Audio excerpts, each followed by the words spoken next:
So a few days ago, I got the chance to check out the new My Hero Academia movie that is currently in theaters. And it was fun. This is a fun, exciting, enjoyable film.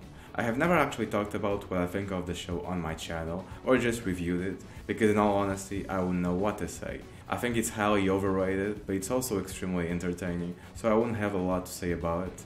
A few weeks ago, I was actually considering doing an ironic video essay on the subtleties and nuances of the show, and it would be ironic because there's nothing subtle about it. It's all very surface level.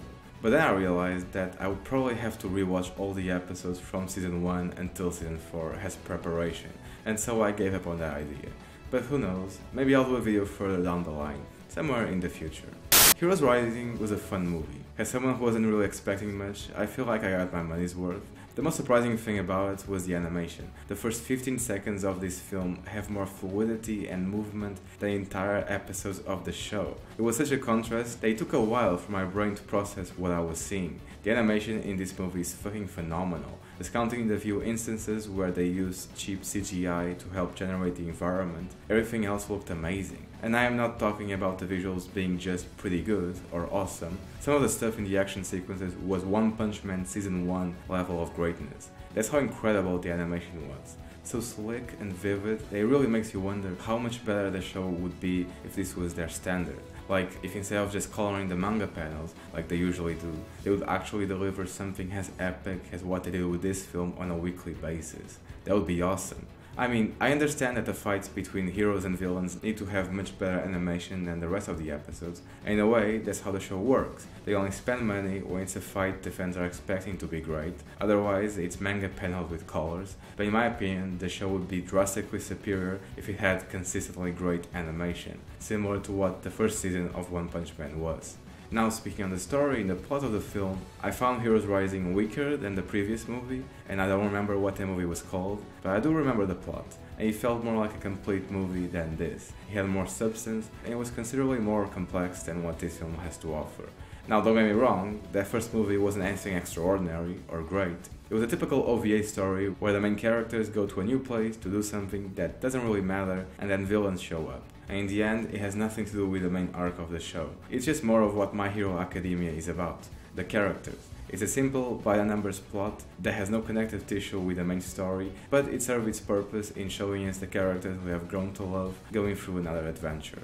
And this movie also has some of that, but to a much lesser extent. The kids are pretty much the focus of this entire film, and I found that lackluster, because some of the more interesting characters of My Hero Academia are the adults. The best character will forever be All Might, as far as I'm concerned, and this is something that makes the show work that I feel a lot of people take for granted, how the show balances all its characters. The kids are the focus, but the teachers aren't just there to serve as fancy background.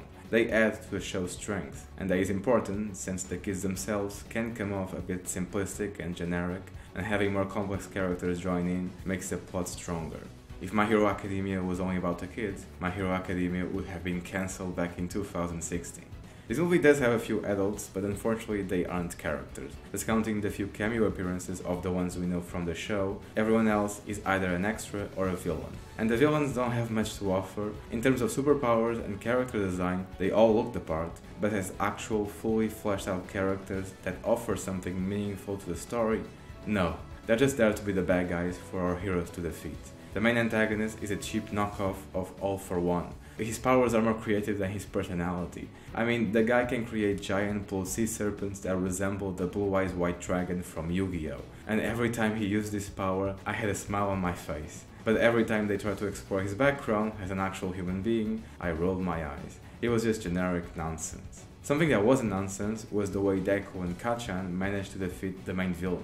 I have yet to confirm this, but apparently this movie was supposed to be the final chapter in the My Hero Academia story, instead of just being the movie of the year, but then the author had a change of heart and decided he wants to keep on writing. Still, you can see how this ending could have worked, and to discuss this I need to talk about some spoilers, so if you don't want to hear anything, then skip to this time in the video.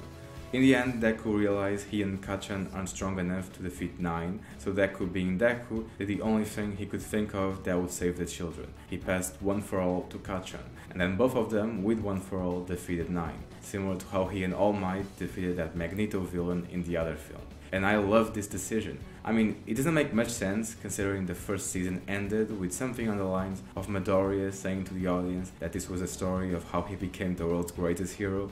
But if you ignore that, then this wouldn't be a bad ending for his story. A bitter one, yes. He becoming quirkless again would be terrible for him, but it would be worse if he had let those kids die and failed to be a hero. So I can definitely see what the author was going for. And with a more polished script, this could have been a terrific finale for the story. But now that we know the story is going to keep going, the film couldn't just end with Midoriya quirkless, and the explanation they offer for why One For All returned to him was pure bullshit. It reminded me of how the Force was used in Star Wars The Rise of Skywalker, where things happen that don't make any sense but can be explained because of the Force. It also has another name, shitty writing, and that's what this explanation was. Shit.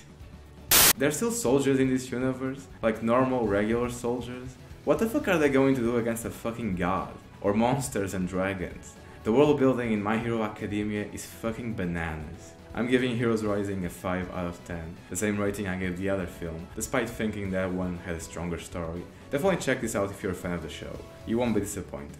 Just don't expect anything extraordinary. Anyway, see you next time.